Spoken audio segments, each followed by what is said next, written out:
Welcome to the inaugural episode of Pontoon Reimagine Now, a forum where we dissect and discuss pivotal trends in human capital management. I'm your host, Shannon Robertson, and it's my pleasure to bring you insights, trends, and thought-provoking discussions that are reshaping the landscape of human resources and executive leadership in companies across the globe. In Pontoon Reimagine Now, our mission is to provide a platform for exploring innovative ideas, shaping best practices, and reimagining the ways in which we approach the workforce of today and tomorrow. We aim to connect you, our audience, with the minds and voices that are at the forefront of change in the corporate world.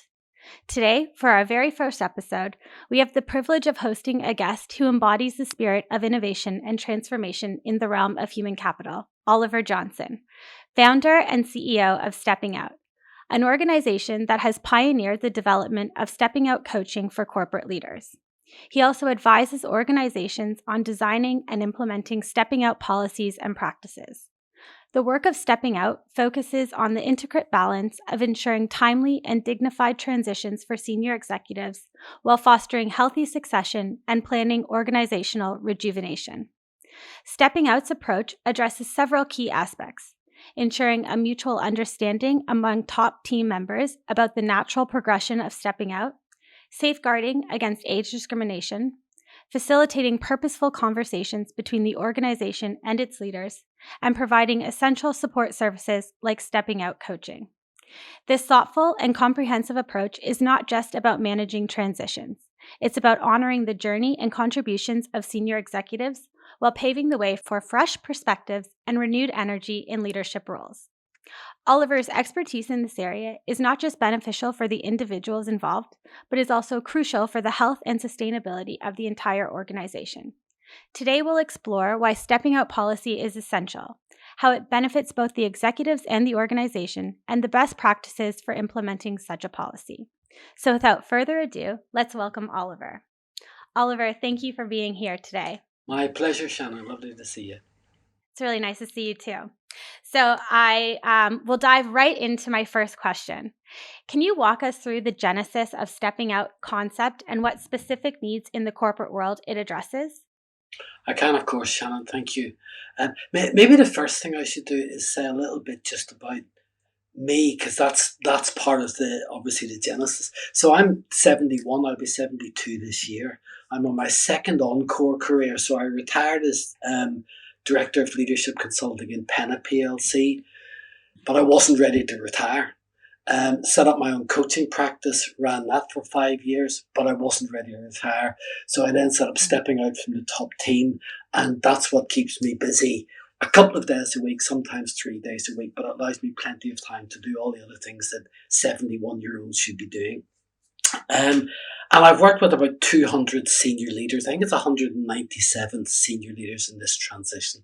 Wow. The other thing that is maybe relevant to set the scene is last year we did a study on, it was called Retiring Senior Executives Can Look After Themselves, Can't They? And I was really looking at this whole area, and there were some very interesting findings from that, because we asked 90 senior HR people for their opinions. Only 5% of senior executives are very well equipped to step out successfully. That means 95% aren't very well equipped. Only 23% of organizations are considered very supportive of their senior leaders in the process of transitioning. And only 9% of the organizations that completed the study with us have a formal approach to helping people to step out. That means over 90% of organizations are leaving it to chance. So those are just some things which maybe set the scene. I think there are 4 lenses that are worth looking at this through in terms of the genesis of it. The first one is the company view. The second one is my own journey. The third one is what I've learned from coaching others. And then the societal view. And just to set the scene, and then we can talk about them in more detail as it comes up.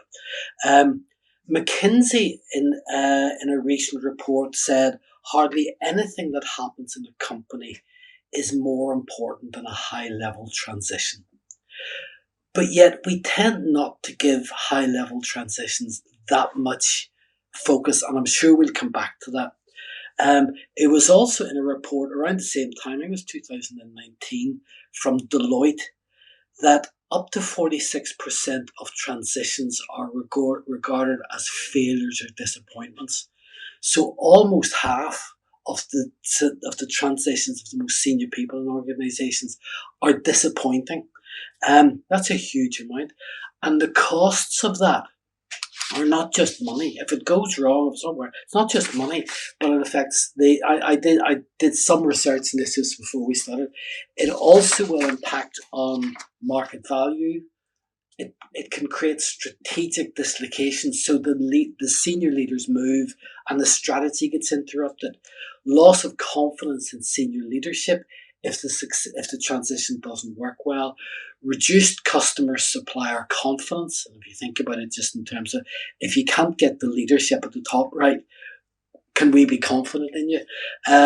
Operational disruption, reputational damage more generally, diminished firm performance, loss of employee morale and productivity, and loss of institutional knowledge. So there's a big long list of things that are impacted Yeah. if we don't get these right. Just from my own journey, I was thinking back to it and thinking, because I'm still on that journey, 10 years later, because it's an ongoing journey. But I think if I just kept putting it off. And I put it, the idea, think about retiring, think about stepping out, think about finishing a career. It's much easier and you're really busy, so just put it off. So I was always too busy and always too young to bother. And then one day I realized that actually I'm too scared to look at this. And I don't really have many role models of people who've done it successfully. So that was, I think, Right. genesis for me. From coaching others, I think everyone is different, but there are some common themes that form the sort of genesis of this. And I had been working with senior people as they transitioned. So before we set up stepping out from the top team, I had a body of people and I could get their experiences. Many senior leaders put a brave face on it because it's their job to look resilient. It's their job not to be vulnerable. It's their job, whatever. So you ask them to say, no, I don't need any help. I'm great. I'm all set up for stepping out and I'll do it at the time is right. However, once you peek behind the magician's curtain, and my privilege is to sit and travel with people as they think all of this through.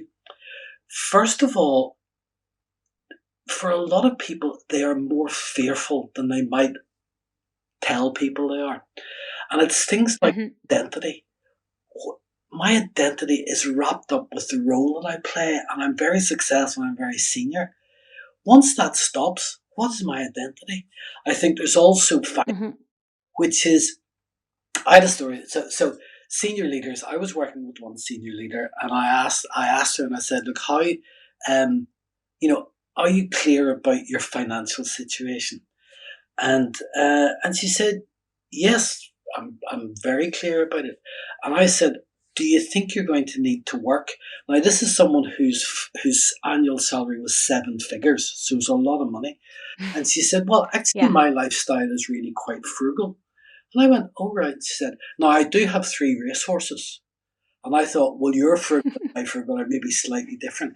But people, if you turn 60 today, statistically in the Western world, you have better than 50% of living to 90 plus. That means it's another third of your life to fund and also to film what you're going to do. And the final thing just about society is, as a society, we're living longer. So Linda Grattan's book on the 100-year life is very realistic. That idea that turn 60 today, you've got a life expectancy of 90 plus.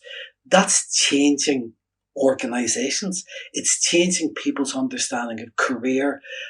Also, lots of people increasingly are not investing in pensions. So when they can step out and whatever is affected by it. So all of those things I was aware of when we set up stepping out. So that's where it really came from. Yeah, I mean, that's fascinating to me. I think the piece around identity, I can see it even now, people my age, when you introduce yourself, one of the first questions that comes up when you are speaking to someone or getting to know someone is, so what is it that you do for work? And that's because it's so core to who we are, is what we do every day. And so I can imagine when you've identified in a role or an industry for 20, 30 years of your life, that does become a bit scary to think about stepping away from that and not now just being Shannon as opposed to Shannon, partner at X, Y, and Z. I don't know if people who are listening to this will know of the children's character Postman Pat, but Postman Pat, English, and he spends his life as a cartoon character going around the dales of England and whatever. And there's that question about, what do you call Postman Pat when he's no longer a postman? It's just Yeah, it's just Pat. just Pat. And what does that mean? And for people, particularly people who've been successful, who've got to the top of their organization, that's a big thing to think through. So it can be. Yeah. Some people it's very easy, and not everybody needs support. It's just quite a lot more people than we think of might well. Hmm. Do you think that, because I know sort of historically being vulnerable in sort of when you're in the leadership sort of realm, it was not as prevalent, I guess. And so there's this whole idea that I've seen, or I've heard people speaking about much more frequently, especially post COVID, around the empathetic leader and leading with empathy and vulnerability. And so do you think that this sort of next generation will experience the same kind of um, uh, challenges when stepping out? That's Yeah, hypothetical, of course. yeah. No, I mean, I think the idea of supporting senior leaders in their transition from full-time employment, full-time career into whatever happens next is an idea whose time has come. I think Hmm. a few years ago it was a need that hadn't become a want yet, as Drucker said, and I think the reason for that is we are more accepting of the fact that it's okay to be Hmm. vulnerable. It's okay to go, I don't know. It's okay to go, how on earth are you meant to flourish for 30 years with whatever? So I hope that you're right, and I hope that the next generations will increasingly go, this is worth thinking through. There is no reason that I need to put a brave face on it or whatever. But I think at the moment and for the next while, we are still in a situation for senior leaders go, I can't express vulnerability in the way that maybe I'm feeling. And therefore, those people Yeah. commissioning support for senior leaders need to take that into account and go, even though there's a brave face, there may be support needed. I yeah, it's that idea that I don't know how to do this Hmm. is maybe the reason why people put off doing it. And for organizations, Absolutely. there's a huge cost to senior leaders who know they should step out, who know they should transition, but are hanging on. There's the notion of the Goldilocks dilemma, which is you can leave too early, you can leave too late, or you can get it just right. If you leave too early, that's when people go, I'm fed up with this, and there's another change, and they throw their toys out of the pram. And Hmm. that's a weak source. On the other side, there's the people who hang around like the unwanted last guest at a party and refuse to leave. That can be hugely expensive. I'll give you one example of why it's expensive. Um, in succession planning terms, I worked with someone, I was coaching them, and they were getting ready to step into a senior position. And I said to him, when do you expect this to be? And he laughed and he said, my boss, Margaret, is leaving in 3 years' time and always will be. And I said, what do you mean? He said, well, she's been saying that for the last 5 years and it's always 3 years ahead. And he said, I'm the person earmarked to take over, but I'm getting more and more frustrated.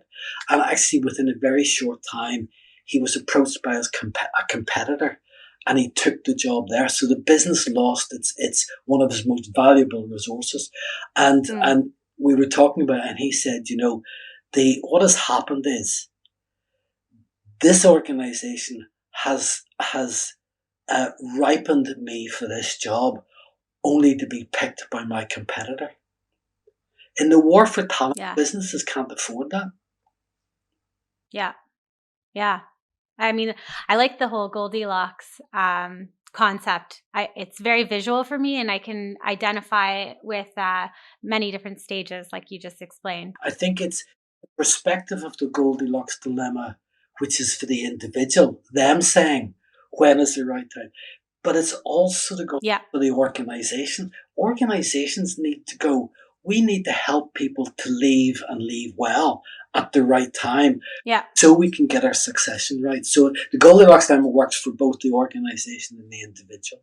So, Oliver, how does the stepping out policy align with modern organizational values and leadership models?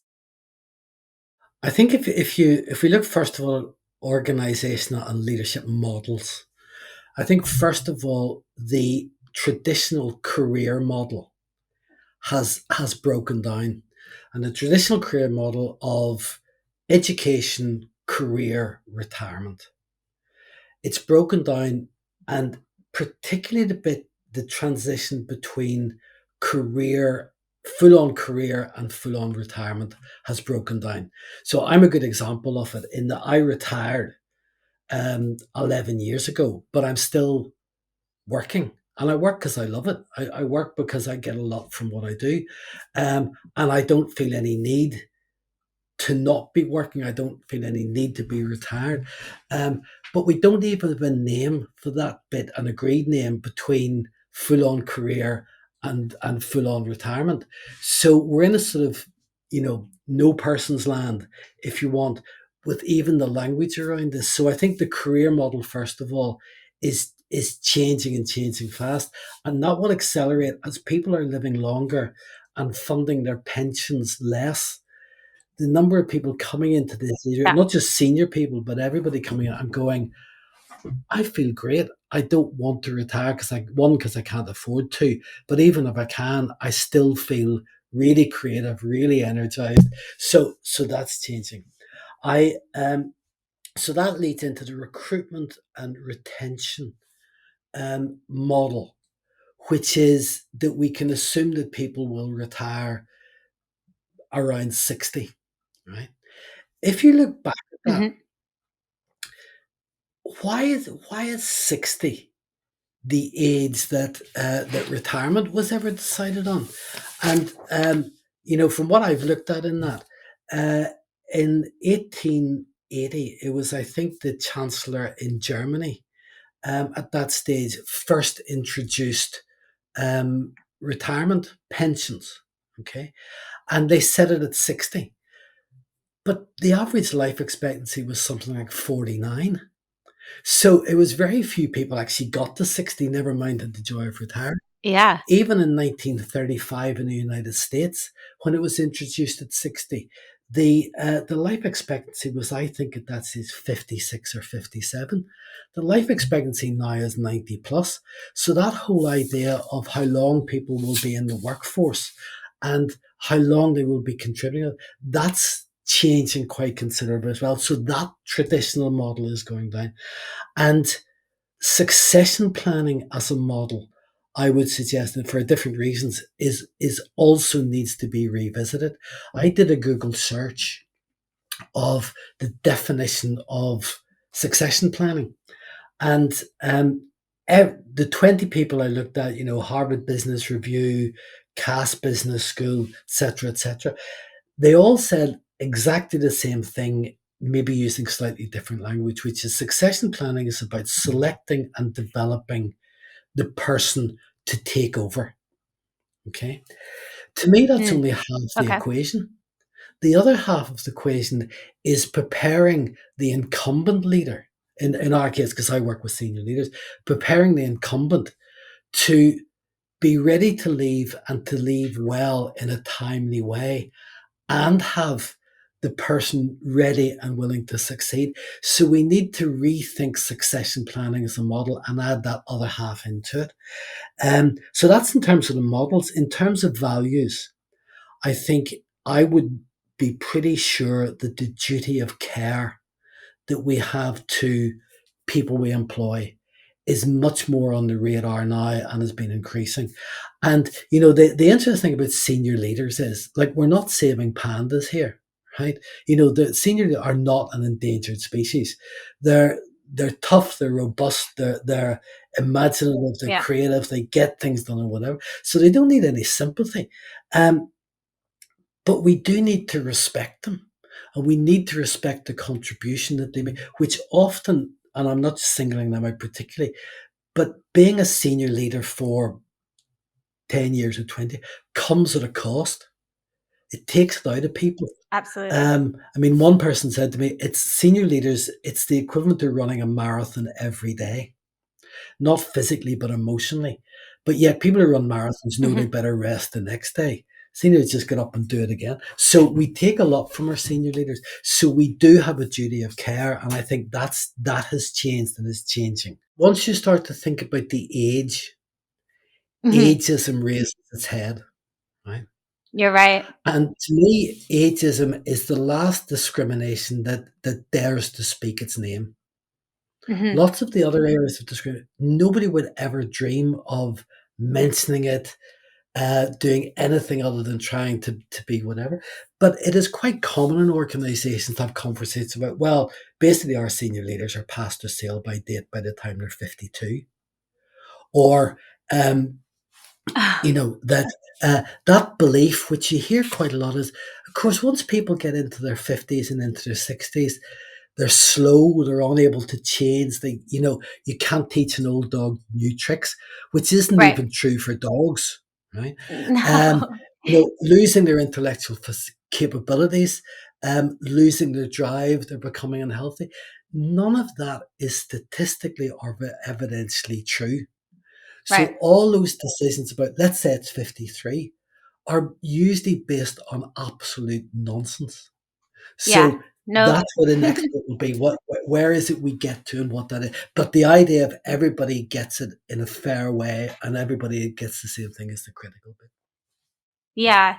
And so, would you agree that then I'm sure you will agree, but these stepping out policies do help in combating sort of age discrimination in the workplace, especially at the executive level or across the company, I would say. I suspect ageism is felt more throughout the organization and lower levels of the organization than necessarily at the top. But if you ask yourself the question, does ageism exist for senior leaders? Then I'm absolutely sure the answer is yes, it does. And there are judgments made. Um, and I hear people talking about them, and I just go, I'm just getting the sense that people think I'm getting old for this job, or um, I'm getting a sense that people believe there should be new blood coming in, and I'm part of the old blood that should be going out. And they're often very subtle, but their messages and seniors pick them up. A couple of other things about that is very often our own ageism plays into that. So I worked with one very senior director who was having she was thinking of retiring, but she was having difficulty with um, dealing with a certain situation, and it was annoying her, and she was worried about it. And at one point she said, but maybe that's just because I'm 62. And I went, hold on a minute. Where is that coming from? What means that at 62 you're any less capable of dealing with that situation you were 2 years ago or 10 years ago, or you will be? And when she thought about it, she went, yeah, I'm just picking up the loose talk about age. And so when I think about it, that's totally nonsense. But that's what she was saying to herself. There's also some very interesting work done that HR can be the seat of a lot of ageism. If you look at the views of a lot of younger HR professionals as to how they view older workers, it can be very much that they hold views of what happens to people as they get older or whatever. So I'm not beating up younger HR professions at all, but we all need to get onto this and go. So policies that go, let's make sure we're guarding against this. Let's make sure that we're getting the best out of our people. I this is maybe ageist, but I am with the people I work with. When I listen to them, when I see what they're doing, when I see what they go on to do, that if so the late 50s, early is the time that most people still step out. A lot of those people are only just coming into the very best of their professional careers because they've got the experience, they've got the drive, they've got the intellectual acumen, they've got the changeability, they've got all of those things, and they've got the wisdom of experience. So why Mhm. on earth would we squander that? Why would we say, oh well, we don't need those people anymore? Surely we're smarter than that, especially in the war for talent, of let's hold on to the people as long as we can, and therefore we need to honour them. So that would be, Mhm. I think that's to me where ageism sits in relation to this, and policies have to address it and go, how do we make sure that we're doing the best for people and avoiding the trap of ageism because it's bad for Yeah. business. Well, and I think about sort of my generation, and I think, when we hit our sort of early 50s, late 50s, early 60s, we won't have the same kind of restrictions on our time because families will be older. So you have a bit more freedom in that aspect as well. Yeah. What measures would you say your approach includes to ensure that the policies are fair and unbiased towards senior executives? A few things. I think one, they need to be transparent. So you need to say, this is our Mhm. policy, this is how we do it. It needs to be well thought through and tested out. So you involve senior leaders and say, what would make this fair? What will make it psychologically safe for you? What? So you engage with people, and that's why what's right for one company will not be right for another firm or another organization. So you do that, as I mentioned earlier. Also, that you ensure you have buy-in from the most senior level. Boards need to play a part in this. The board of directors need to be bought into this and say, we can't afford to have disappointing transitions. Therefore, we've got to get it right. And we believe we need to honour the people who are coming to the point where they're stepping out. One of the key reasons is increasingly we want our exiting senior leaders to go on to be ambassadors and advocates for the organisation because they hold the networks. So if Right. we don't look after them well, Mhm. right? How do we expect that they're then going to play that role to its maximum? So the board needs to be bought into it. The chief executive needs to be bought into it. It very often falls to the chief people officer or the chief people and culture officer or whatever to put this together. And the only thing I would say about that is it's really smart to stand on the shoulders of giants, find out what other companies have done, find out how other organizations are doing it, learn from that, then talk with your people, and then create a policy that absolutely is bespoke to what you need. And then refine it over the Mhm. next 100 years because you won't get it right. Things keep Yeah. changing. So you need to go back and go, how can we make this better and what we can do? But I can tell you that in the big consultancy, global consultancy firm I mentioned, when they introduced their policy, they had very low level buy into it. And when they offered support services, very people showed up to get the support. After 5 years of really focusing, explaining it, involving people, getting it right, the great majority of senior leaders wanted to be part of it. So they joined. But that was because they could trust it. They felt it was fair and they knew that the support they were getting was really good Mhm. support and was delivered with a sense of honouring them and wanting them to do well as looking after the business itself. So those would be the sort of things that I think. I would love, Shannon, to be able to give you a here's the 5 point plan or here's the one we prepared earlier. Mhm. But actually, I don't think that serves organizations well. And one of the things that I increasingly do more of is to help organizations to in that process of putting their policies together. Now, I don't believe that I can offer tell you how to do it service. I can share what's going on. I can share what other organizations are doing. I can plug you into other people who are 2 years ahead of you in this or whatever. So I'm really happy to do that because doing it your own makes no sense. I mean, it's, learn from others as you do. Yeah. Yeah, no point in reinventing the wheel. So I think learning from others is the best way to evolve. I know that you also do a lot of stepping out coaching. So what kind of role do you feel that has in supporting senior executives during the transition? And is that something that most of these policies also incorporate? These are the three considerations that I think most people, when they're thinking about this, need to take into account for themselves. The first one is, how do I finish well? So I'm a senior leader. I want to finish in my role with the trajectory of my bit of the business going up, not down. I want my legacy to be to secured because I've done all the things. I want to have finished all the products. I want to have handed over in succession terms to somebody really good as take. So they want to do all of those things. And that needs to be thought through and planned. So that's the first bit. The second bit then is this thing, okay, I turn 60, uh, next year and I'm retiring. That's another 30 years plus.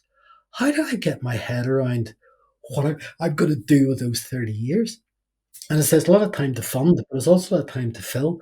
So, and I'm as an example of it in terms of going, I wasn't ready to put my feet up. I wasn't going to ever sit on the sofa and watch daytime TV. So I needed to decide, am I going to continue to work? If so, on my terms, what does that mean?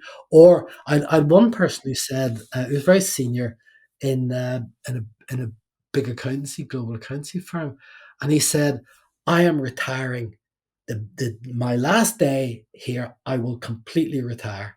I went, that's great. What are you going to do? He said, I'm going to climb Everest. And I thought he was being metaphorical, but he wasn't. He was actually going to climb Everest. So he spent the next 3 years getting into training, doing all the things, and he did climb Everest.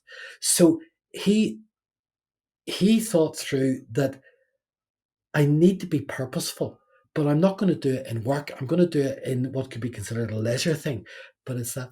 And one thing that I have noticed, Shannon, which I think is really important for people to think about, and I very often talk to the people I'm coaching about it, is most senior leaders have never settled for mediocrity in their lives. That's the reason they're senior. They want quality, they demand quality, they drive for quality, they want and they've never been prepared to take second best. They're always going to be best.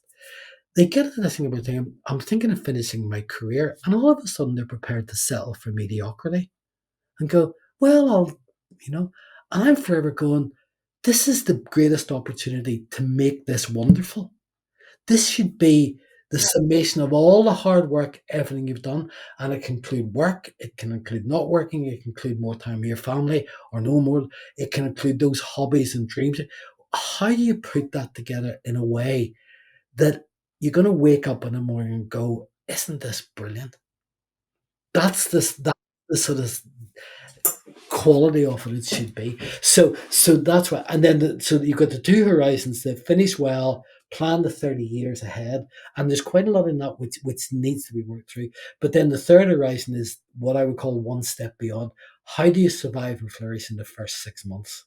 So when it all changes, have you got enough? So that's where the coaching will focus. Um, and the critical thing for me about coaching is my job is to enable people to think at their very best, not to tell them what to think. Mhm. So it's that sort of a process. Yeah, I love that. I mean, I know that when my mom was looking at retiring, she got a lot of advice not to retire in the wintertime. Because in Canada, there's a lot of snow. So you'll be locked inside. So she made sure to sort of think about her retirement summer and beyond, because for the first 6 months, like you said, I think that's the crucial time, I've heard. So Oliver, thank you so much. You've given us so much to think about. I have one last quick question for you. Do you think that there are, or are there any emerging trends or innovations in the field of executive transition that you find particularly exciting?